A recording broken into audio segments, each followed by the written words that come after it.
Hi, everyone. Thank you for joining us today at Waste Expo Together Online.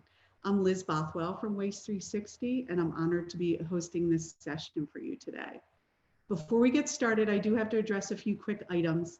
If you want to rewatch this session, just note that it will be available for 2 weeks, and you can watch it on demand then. And we really would appreciate it if you share it on social. So remember to tag Waste Expo or use the hashtags Waste Expo and Together Online. And please remember, your feedback is always needed and used. So without further ado, let's get started. And I'm super excited to introduce our speaker for this session, Tom Szaky, CEO of TerraCycle. Hi, Tom, and welcome. Hey, thanks, Liz. Pleasure to be here. I'm thrilled to talk with you. You know, you were a Waste 360 40 under 40 winner, and that's one of the many accolades you've acquired over the years. For everyone, can you just set the stage about TerraCycle and sort of how it has evolved over the years? Yeah, absolutely. I mean, we've been building TerraCycle now for 20 years. It's amazing to think back. It's been so long, but we've luckily enjoyed straight growth for all those years. And today we operate in 22 countries around the world nationally, trying to help move from linear to circular systems. So really pragmatically, that means we focus on how do we collect and recycle things that are not locally recyclable. How do we help integrate waste back into products, have producers help make their products from waste? Most recently, Loop, which is all about shifting from disposable to reusable platforms, already live in 6 countries. And then we even have things coming out like waste diagnostics on how do we analyze residual products that may be carried in waste streams, like fecal matter in a diaper or the mold and mildew on an air conditioning filter and so on. So we're really trying to eliminate or elevate the idea of waste as much as possible. Wow, what an evolution. Absolutely. It's been a phenomenal journey. And I think, one of the most amazing things about garbage is, right, everything becomes garbage one day. I mean, think about the waste industry. It will literally own everything we possess one day. And for how big of an idea that is, I think we're just scratching the surface of how we can innovate around the topic of waste. Absolutely. And I think, Tom, one of the things I love about watching you and sort of your progression over the years has been you've never lost your optimism. And a lot of people do when they're in this system. And I'm just curious how you stay optimistic and really what keeps you positive these days. Yeah, I mean, it's a very fair question because we are living through environmental crises after crises, and we're putting so much pressure on our planet. And who knows if we've already past sort of that point of no return. But one of the things that makes me optimistic is that humanity is at its best when it's under pressure. And the greatest innovations come out of great moments of struggle. And what else would we spend our time doing other than fighting for things that help the world be better? And all that gives me hope. It also gives me hope that people are really waking up to this issue. You can measure in the general consumer sentiment that people really woke up to the garbage crisis at the end of 2017, early 2018. I was honestly worried COVID would have taken that away, and maybe people would have stopped thinking about it, but they haven't. There's been room for both, and people's concern around garbage has only gotten bigger and bigger. And that means that there's going to be more appetite to change our perception and how we look at waste. Absolutely. I think you're right. And I think the COVID reference is true. And you've probably seen that and even more sentiment around it. Well, I mean, even for us, like to give you a sense, I was saying we've only ever grown, and that's true. But during COVID, we more than doubled in size. If you look at employee count, if you look at revenue, and I think a part of that is that COVID hasn't been great for the waste industry. It's not like, we're making face masks and sanitizers and takeaway food, but look at what's happened during COVID, right? First, we are consuming way more disposable goods, right? We are eating our food and takeaway food packaging. We're buying all these PPE that we're throwing away. We are, as people, more garbage is coming to us. And in many cases, some recycling centers paused, accepting recycling during chunks of COVID. So we also felt like there was less solutions available. And that environmental movement kept focusing for people. So the consumer sentiment has gone up. That has been one of the things that have catalyzed this really exponential growth that we've seen, during the past 2 years. Absolutely. And I know TerraCycle, you guys have always been innovative champions of recycling, and you recycle all sorts of difficult materials, dirty diapers, cigarette butts, car seats, and other things. So now you've gotten into a more, circular focus, like you said. So tell us about Loop and what your hopes and dreams are for that, and where it stands now versus where you hope it goes. Yeah, absolutely. Loop came out of our first two divisions are all about recycling and recycled content, and those have grown, quite well, continue to. But we asked ourselves the question, I think now 4 years ago, how do we go further? And the answer we landed on was tackling this problem of disposability, not necessarily single use, but objects being intended for one life cycle, even if it may have like a shampoo bottle, multiple uses in the bottle itself. And as we thought about tackling that, we felt like the answer was reuse. But we went on a big journey on why hasn't the reuse movement scaled? And a big part of it that we noticed is convenience. We think convenience is the most important thing in reuse by far. And I mean, just think about, even in America, there are big reuse ecosystems at play now. Our propane tanks, right? They're reusable. Our beer kegs are reusable.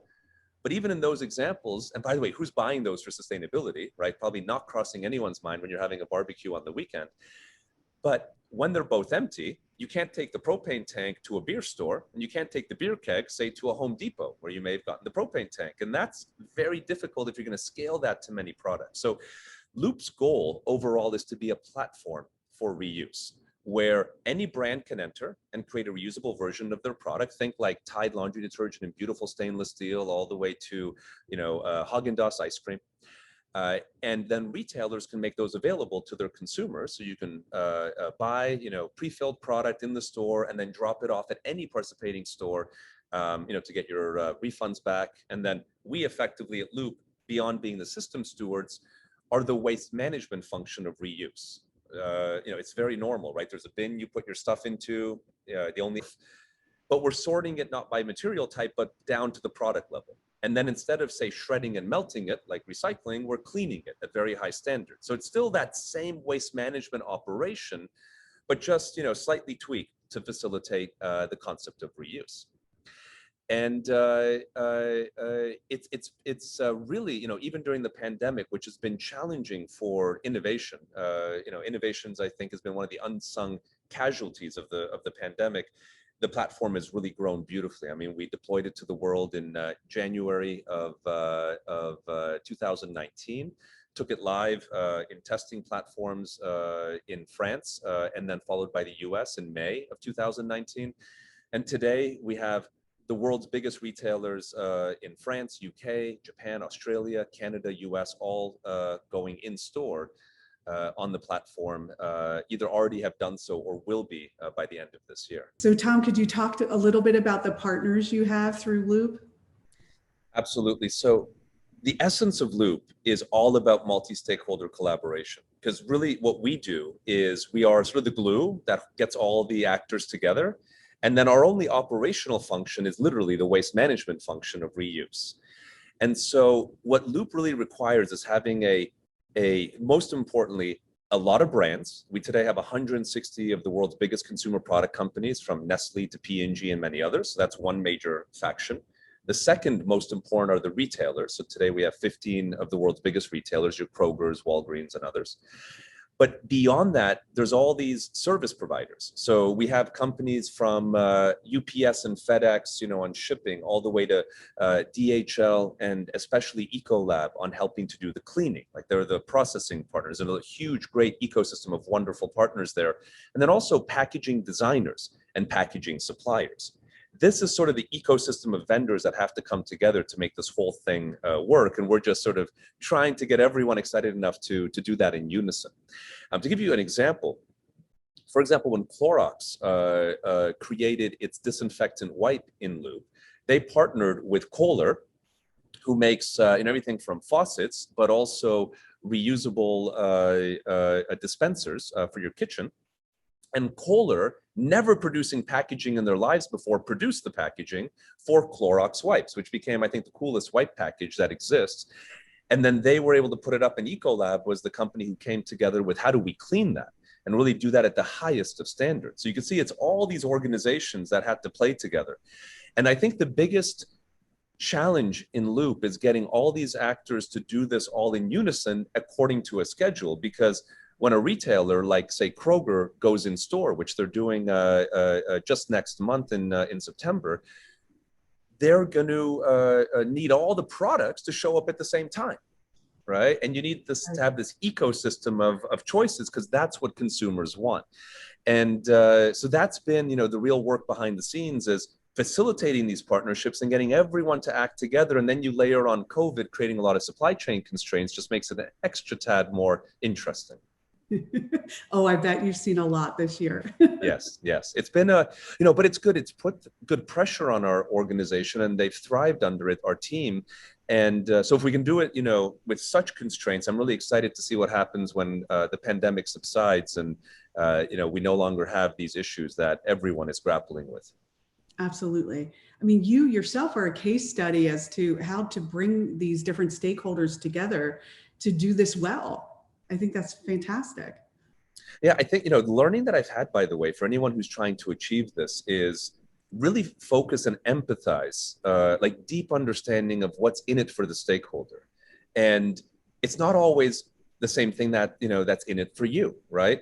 So for consumers, for example, we thought consumers would be mostly into Loop because it's sustainable, it's reuse and it's great for the environment. But it turns out, in addition to sustainability, the other two factors that score equally are more beautiful, wonderful packaging. That's maybe more functional, more luxurious, just more aesthetic. I never thought that would be such a big deal. And then also many consumers prefer not having their products packaged in plastic and prefer glass or alloys for health and for health purposes. That they perceive better health there. I never thought either of those would factor, and they factor equally importantly to reuse. So let's play into that.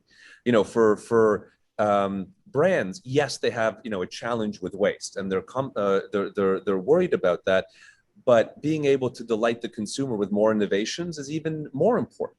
And so let's play into that. So it's very important to really understand what will make the stakeholder you're trying to engage with feel value, and be able to celebrate that internally versus just having them accomplish your goals. Absolutely. I think you hit the nail on the head there. Absolutely. So tell me about Tupperware and Burger King. Those were two that I read about that you were working on packaging relationships with.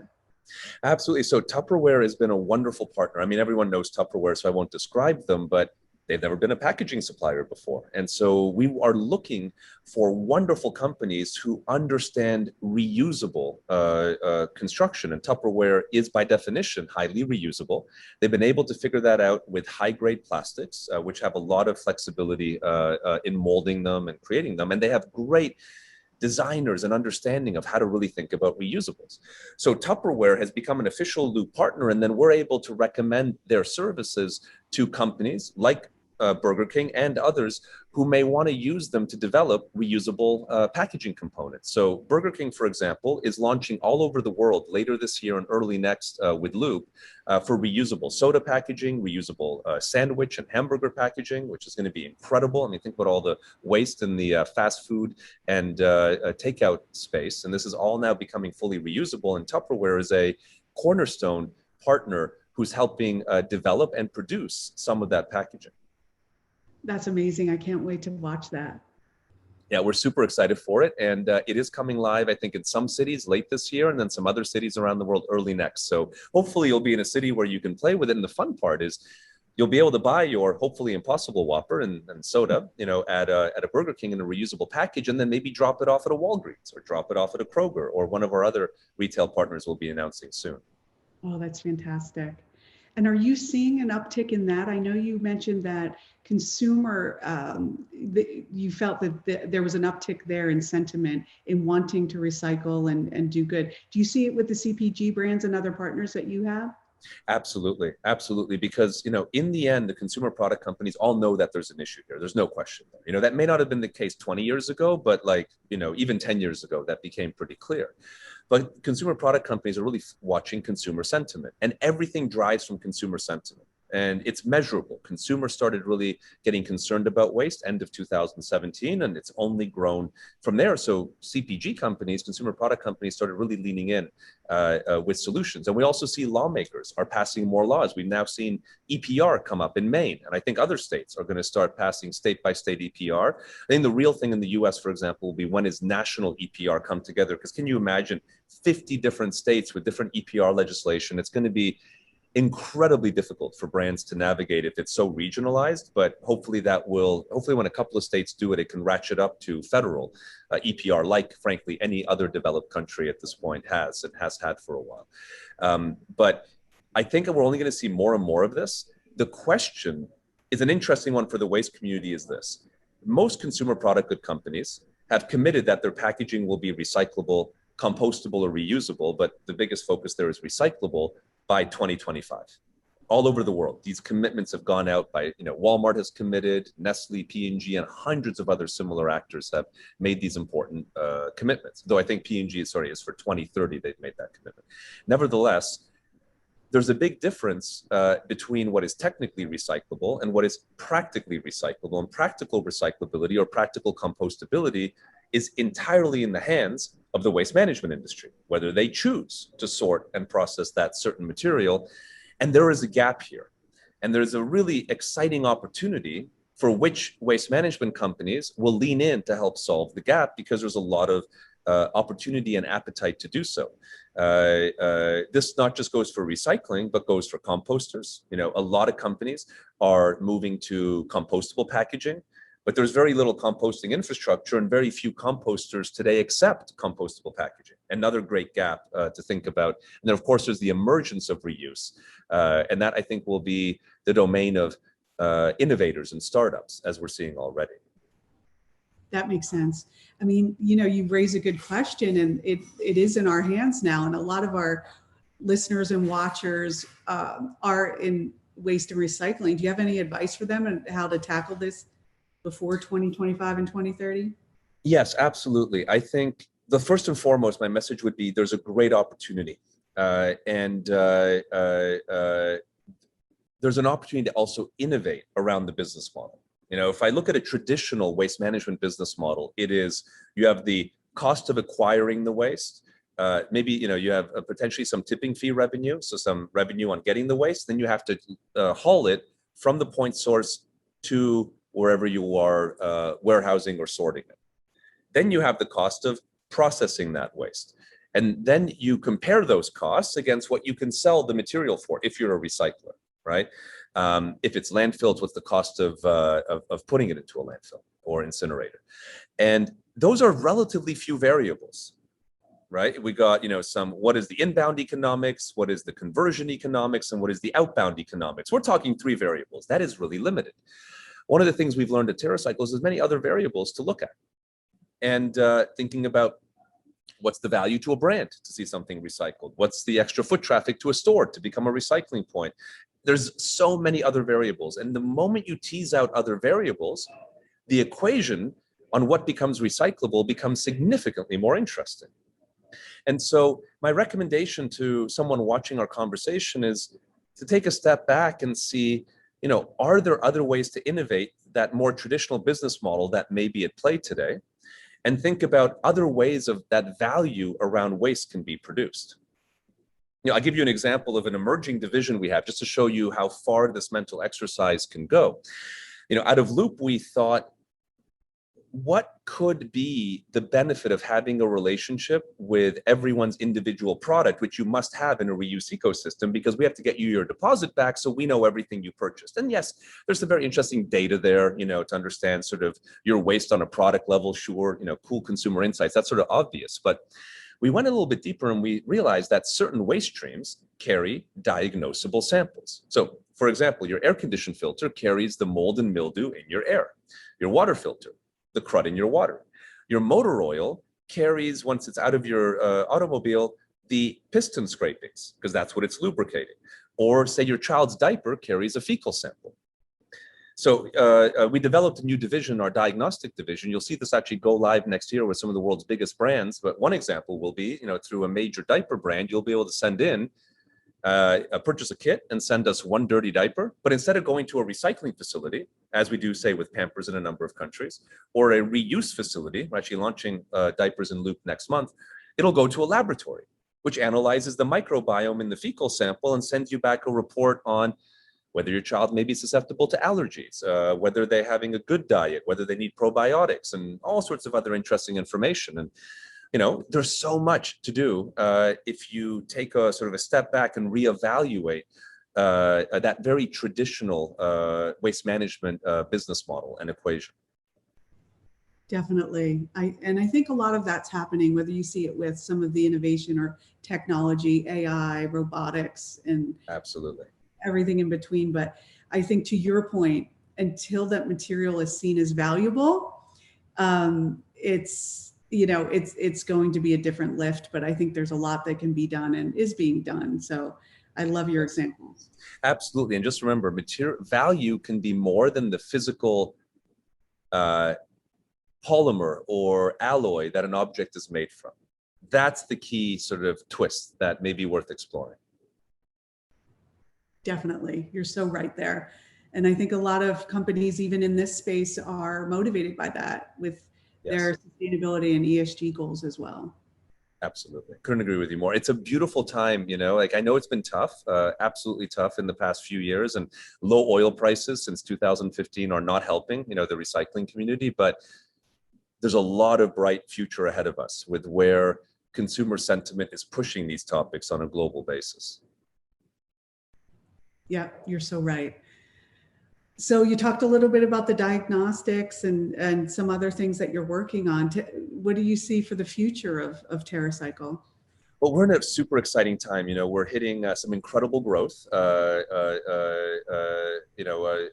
We'll be just under 100 million in sales, give or take, this year. So we're really, growing beautifully, adding, as I mentioned, during COVID, doubled our whole staff count. So we have lots of open jobs. If anyone's out there wanting to join our team all over the world, lots of openings. But what we're really thinking about now, because we're in this exciting position, is what other ways can we innovate around waste, and developing new divisions like diagnostics, but we have lots of others that we're cooking up, grow our core divisions, but also really, become, our dream one day is to become like the Google of garbage, where we have all sorts of different ways that we're attacking the issue. And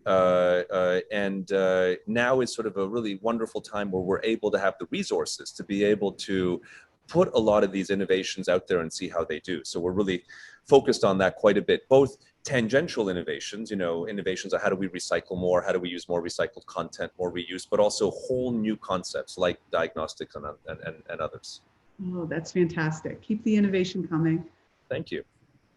So where are you seeing the most success, whether it's from a geographical perspective or the type of program or material? Where are you getting the most buy-in at this point?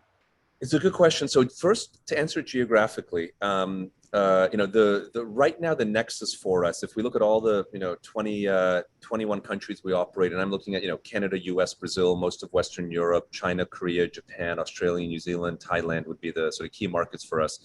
UK, France, and Europe is really exploding on these topics. I mean, there are by far top two regions.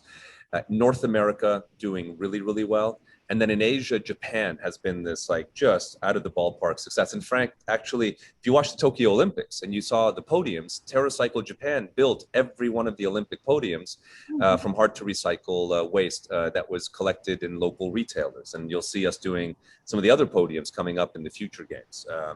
But those would be some of the key regions where we see consumer sentiment, and that's a key driver for us. I keep coming back to consumer sentiment because that's what informs legislation, that informs whether brands and retailers are focused on these topics. Latin America has been a little bit of a challenge because there's so much turmoil in the region with politics and the currency crisis in various markets. But I do feel like all regions are rising. A big area of growth has been, in our core division, it's been growing quite a bit, is this idea of how to recycle hard to recycle waste. People are really focused on it more and more and more. The big bet, of course, in the past few years has been reuse for us. And I do believe that that's going to be a 20-year, journey. But it's one that we're really excited to invest very heavily into because we feel like it will have an established future, sort of like the idea of organic. But the question on reuse will be, is it going to be 10% of products or 30%? I don't know if it's going to be 90%, but more like the comparison in organic versus conventional farming, I think is how it'll at least play out in the next 20 years. Okay. And then I'm sure you get pressured to recycle everything and everyone's always asking you, have you touched textiles yet? We have, yes. So we've been doing a lot. I mean, for the past 10 years, maybe 15 years, we've been doing a lot in textiles around things like poly bags.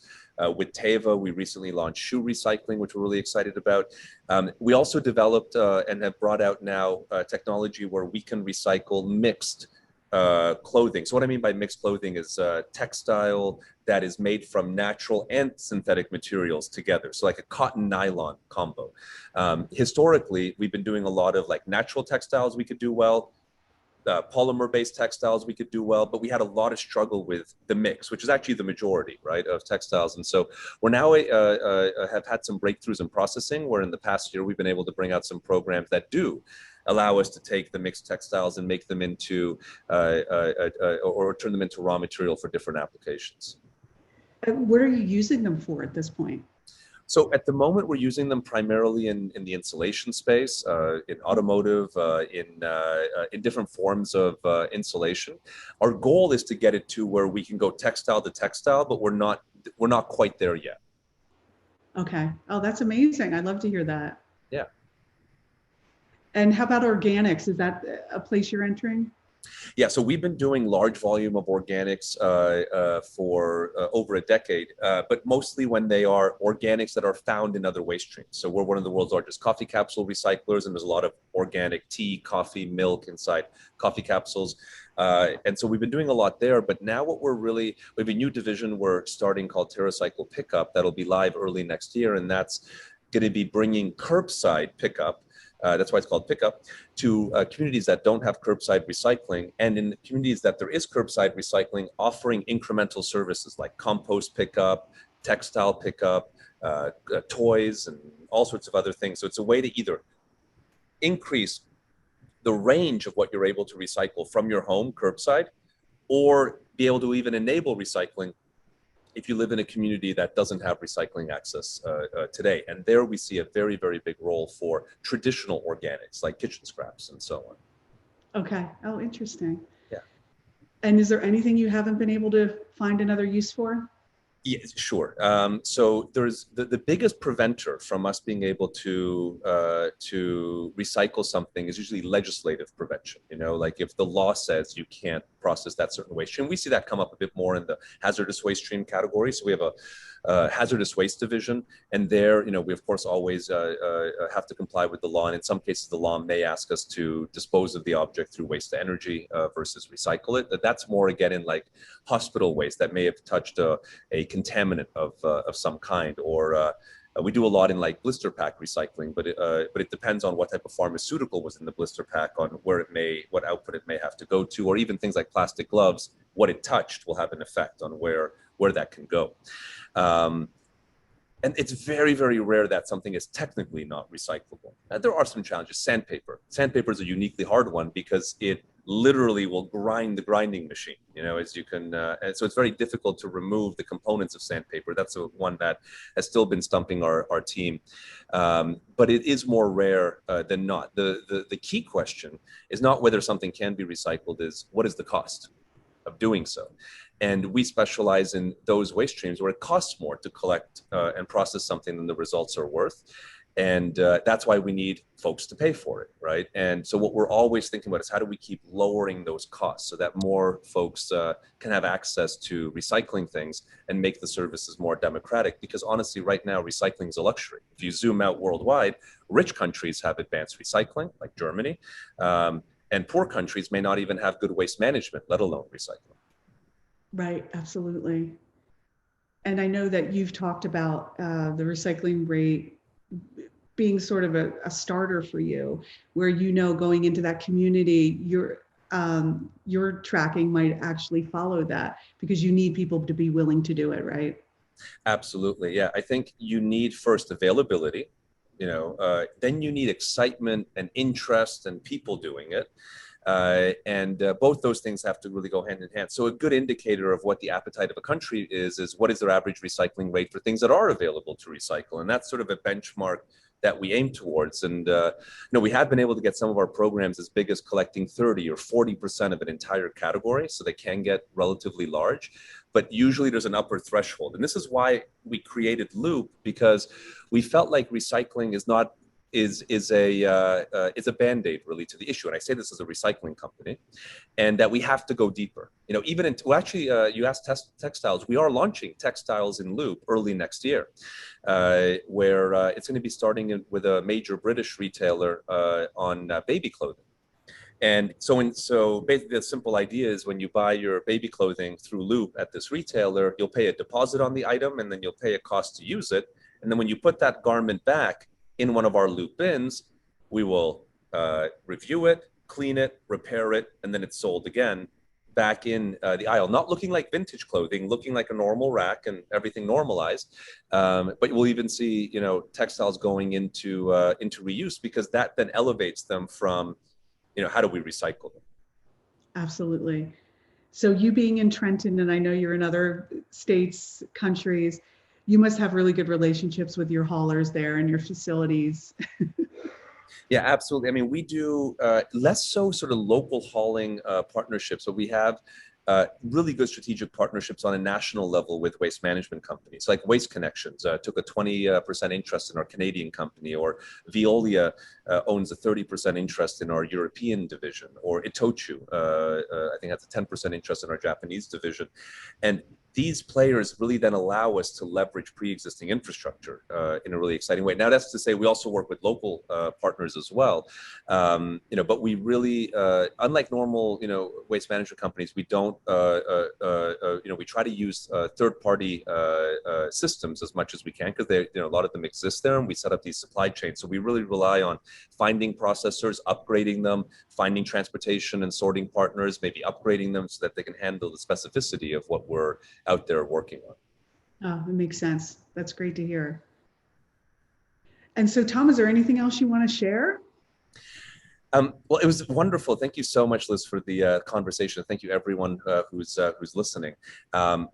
I think it's a really, it's a really exciting time, and I think waste has such a huge opportunity to innovate, so I just encourage everyone out there to to look positively to the future and think about all the ways that we can change the paradigms around the way we look at the topic of garbage. Love that. And I think our watchers will love that too. I mean, what came out of COVID too for this industry was the essential worker, right? Was praised for once. Yes, so yes, finally, right? The unsung heroes.